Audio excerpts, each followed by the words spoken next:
Halo, ketemu lagi dengan saya, Mr. Rizal, dalam panduan bahasa Inggris. Oke, pada sesi kali ini kita akan coba bahas yang namanya materi preposition. Apa itu preposition?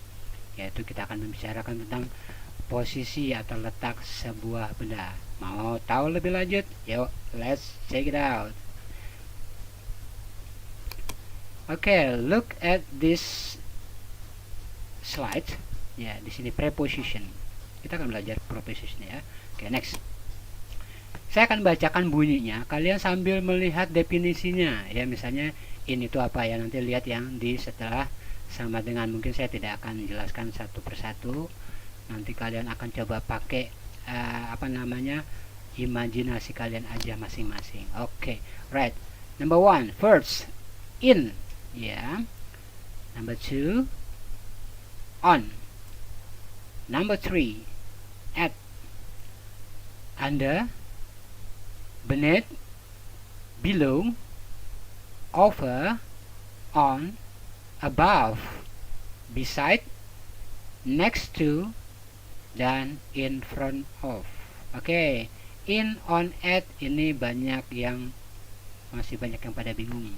Oke, in itu berada dalam benda yang lain, misalnya uang di dalam saku kita, ya itu in lah, atau ikan yang ada dalam akuarium. Kemudian on karena sudah ada pemahaman mungkin dari semenjak kalian belajar SD, there is a book on the table, dianggapnya on itu di atas pada, bukan. On itu adalah melekat pada benda yang lain dengan segala posisi, nanti akan saya perjelas. Next, at di tempat yang spesifik, ya paling pojok banget, misalnya ada ruangan, ada meja. Nah ini posisinya udah di dalam ruangan, di meja, di pinggir meja. Nah itu namanya at, paling spesifik. Under, yaitu di bawah, ya di bawah, misalnya ini meja, di bawahnya ada bola ya, tapi tidak nempel ya gitu. Oke, next, beneath itu di bawah tapi ada benda lain yang menempel, seperti ini misalkan ya. Ini ada tempat krayon ya, krayon. Lalu di mana tangan saya? Di bawah, beneath, on the crayon case. Oke. Oke, next, below itu kalau kita ngerjakan soal ada teksnya, ada pertanyaannya. Nah ini ada teks, ada pertanyaan. Nah teksnya ini itu di atas daripada pertanyaannya. Nah itu namanya above. Yang sini below. Oke ya, makanya nggak ada answer the question under gitu, nggak ada ya. Answer the question below gitu ya. Oke, the next, over itu di atas ya, misalnya nih di atas kepala saya nih, di atas kepala saya, tapi nggak nempel gitu ya, nggak nempel nih di atas kepala saya, namanya over the sky. Misalnya kalau burung terbang atau pesawat terbang di over the sky, nggak nempel ya. Oke, next, on. Nah ini juga di atas benda lain yang tadi saya jelaskan. Hakikatnya dia menempel pada benda, yaitu table tadi, on the table gitu. Kemudian beside, di samping ya. Next to juga di samping, tapi ada urutannya. Misalnya ini next to, nih next to gitu ya, ada urutannya. Kalau beside gini doang nih, udah.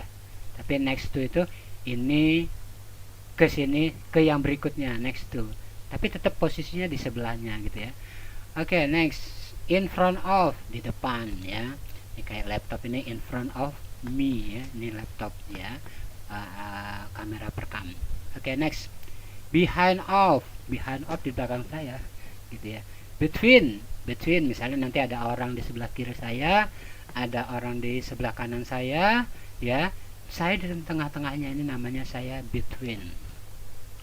Kemudian among itu saya lagi ngumpul ya, atau kamu lagi ngumpul dengan teman-teman ngeriung gitu ya. Among, diantara, yang nggak dijelaskan di mana kamu titik yang senang, tapi pokoknya diantara kerumunan ya. Kalau benda-benda asal naruh aja gitu, ditumpukan secara tidak teratur, itu namanya diantara, among. In the middle of ya, in the middle of itu tengah-tengah sebuah objek. Misalkan ini ya, ini tadi kotak ini, oke. Ya, di tengah-tengah sebuah objek, di sini tengah-tengahnya, in the middle of. Atau makanya in the middle of the road, di tengah jalan gitu. Wah ini bahaya, jangan sampai kalian nanti berdiri di tengah jalan. Oke, next, outside of, di bagian luar, inside of, di bagian dalam ya.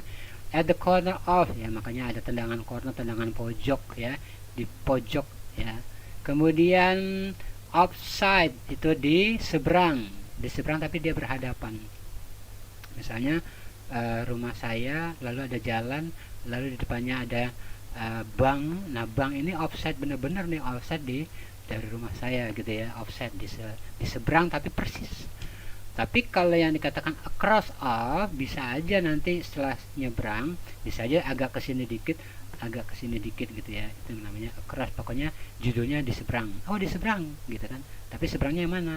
Yang kesini, sini atau ini gitu. Tapi kalau offside, jelas-jelas setelah kita nyebrang langsung ketemu, ya gitu, langsung berhadapan. Di situ namanya offside. The next, the right side. Nah, di sebelah kanan. On the left side, sebelah kiri. Oke, barangkali itu aja yang bisa saya perkenalkan kepada kalian tentang posisi. Nanti bisalah dengan pengalaman-pengalaman di lapangan, begitu kamu lihat posisi sebuah benda, ini apa ya?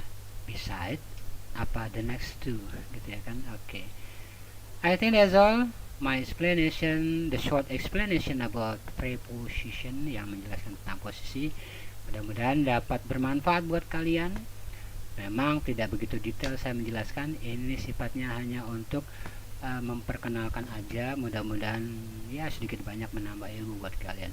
I think that's all. Thank you very much for your attention. Saya ucapkan good luck, mudah-mudahan sukses selalu belajar bahasa Inggrisnya. See you.